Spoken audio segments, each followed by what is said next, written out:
Good morning, Little Masters, and welcome back to today's Tolkien Times. I'm the Man of the West, also from the Prancing Pony podcast. We're taking a break from our First Age poetry on Fridays this series, so I'm glad to include poetry here on Thursdays as I read through and discuss the poetry in The Lord of the Rings. Now, so far this series, we've read the various versions of The Road Goes Ever On, along with the other walking song, the one that starts, Upon the Hearth the Fire is Red. And then last week, we looked at the Elven Hymn to Elbereth. Today, I'm going to continue with a few hobbity songs, starting with one of my favorites. Last time, we listened as the hobbits heard Gildor and the elves sing to Varda. After that, of course, Frodo, Sam, and Pippin spent time with the elves at Woodhall and continued on through the woods. Then we read, They went on for perhaps another couple of miles. Then the sun gleamed out of ragged clouds again, and the rain lessened. It was now past midday, and they felt it was high time for lunch. They halted under an elm tree.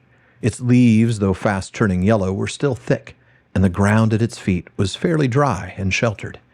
When they came to make their meal, they had found that the elves had filled their bottles with a clear drink, pale golden in color. It had the scent of a honey made of many flowers, and was wonderfully refreshing. Very soon they were laughing and snapping their fingers at rain and at black riders.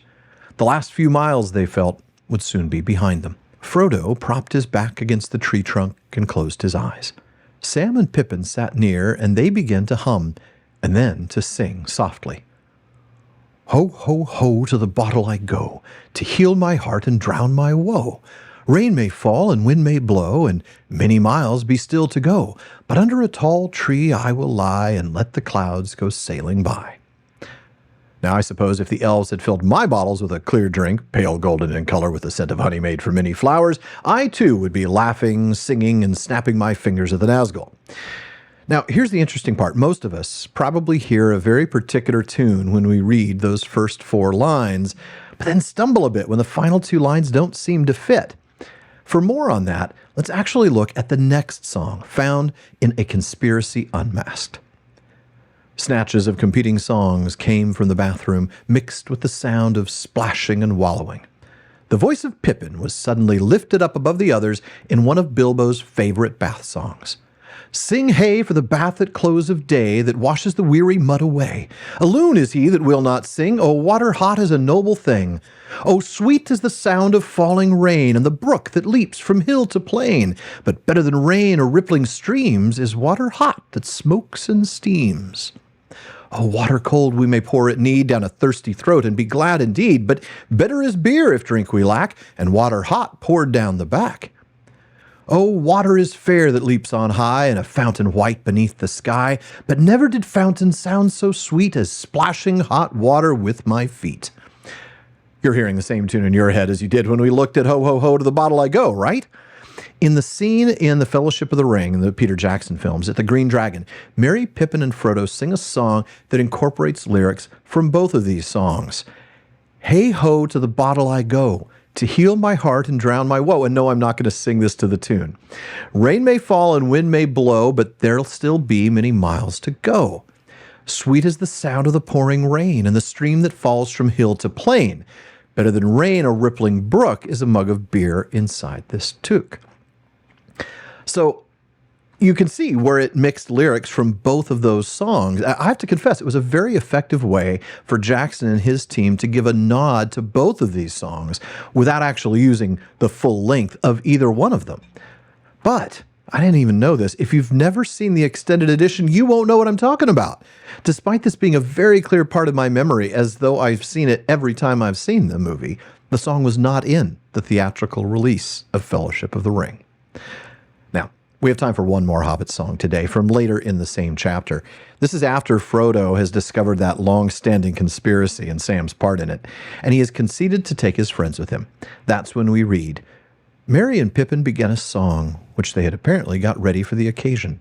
It was made on the model of the dwarf song that started Bilbo on his adventure long ago and went to the same tune. Farewell we call to hearth and hall, though wind may blow and rain may fall. We must away ere break of day, far over wood and mountain tall. To Rivendell, where elves yet dwell, in glades beneath the misty fell, through moor and waste we ride in haste. and whither then we cannot tell. With foes ahead, behind us dread, beneath the sky shall be our bed, until at last our toil be past, our journey done, our errand sped. We must away, we ride before the break of day. Now, I wish that I had the time to look intensely at the inspiration that Merry and Pippin used for this, the famed Far Over the Misty Mountains Cold song from The Hobbit. And though that song will have to wait for another time, I wanted to observe that Merry and Pippin know their history.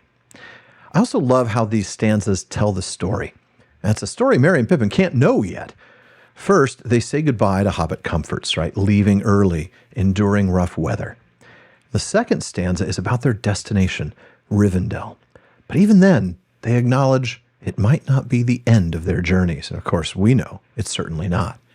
And then finally, that third stanza includes a recognition of the dread chasing them, the Black Riders, as well as another observation that they'll have to surrender certain hobbity comforts, right? Their bed is going to be beneath the sky. But the stanza ends with a determination to see the job done. And again, I'm not going to sing that. This is not a singing show. This is a poetry reading show. Folks, thank you for joining me for this week's Third Age Thursday. You're welcome to sing. Please do. We're going to continue looking at the poetry in The Lord of the Rings for the rest of Series 7. Not that we're going to get anywhere near the end of it. We're basically going to get through part of Fellowship of the Ring. And next week, we're going to see an unfortunately timed accident during another Hobbit song. Check out patreon.com/Tolkien Times to learn how you can support the show, get an ad-free feed, and join my content council. And join me again tomorrow on today's Tolkien Times to see another of my friends from San Diego Comic-Con. If you're watching this on YouTube, please like and subscribe. Please follow or subscribe in your podcast apps and follow @Tolkien Times on all your social media. Finally, as Faramir says, go with the goodwill of all good men.